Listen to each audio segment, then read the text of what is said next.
Against a carjacker or any other attacker, the first one to put shots on target almost always wins.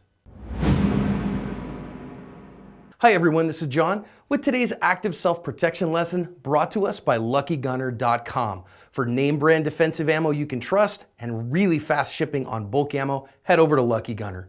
Today's lesson comes to us from Guadalajara, Mexico. It shows us an attempted carjacking that goes very, very wrong for the carjackers. It's going to teach us important lessons about keeping our tools on us, about situational awareness, and about being first to put shots on target. The car in the middle of the screen here is our victim, and you can see the first guy walk up with a trailing accomplice and walk up to carjack or mug this guy, put a gun in his face. But he's got a gun of his own, and he takes at least one shot at him there. And now three more ripping off down him as the guy runs away. Both those guys have run off, and now our good guy's going to get out of the car here, our victim, and try to figure out what to do next. So he's going to close his door and kind of then go over and check and see what happened with the second goblin there, and we don't see any more of them. They have found better things to do with their day. Now he looks down and sees the fact that the guy has dropped his firearm on the sidewalk that he tried to mug him with, and now our good guy's just going to kind of sit around and wonder, what to do next, and not do much, and this one's over. Let's go back and learn some lessons on this one. A couple of things that I want to think about. It doesn't look to me like they did a whole lot of pre-planning here. Maybe they just chose him because he was an easy target, a target of opportunity, just pulled up there to I don't know, look at his phone or something like that. So you don't always get a whole lot of advance notice. Wasn't necessarily anything that he did here, but you see the guy come in and you can see our good guy there push out against him. I do think that there's a lesson here about not leaving your window down.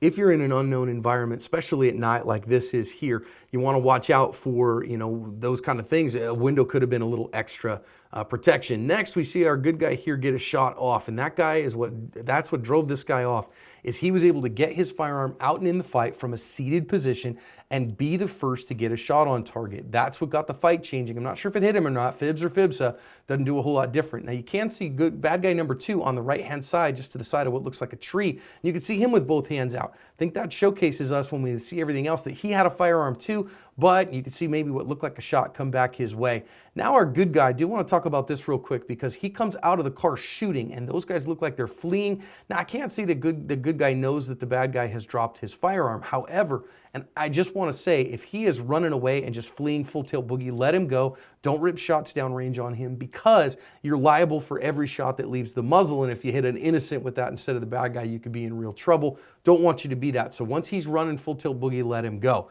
Now we talk follow-up actions here. Our good guy's finally looking for that second bad guy. You got to recognize when you got multiple attackers, you don't have a second to kind of assess. You got to see where else those threats are. Took him a minute as he was getting out of his car to go, oh, there might be some other problems here. Make sure if you got multiple bad guys, you're paying good attention to see what's going on around him. Now, then he's going to come back over here. Now's the time for follow-up actions. I really want to say, okay, as he comes back around and sees this firearm lying on the street, don't just leave that there.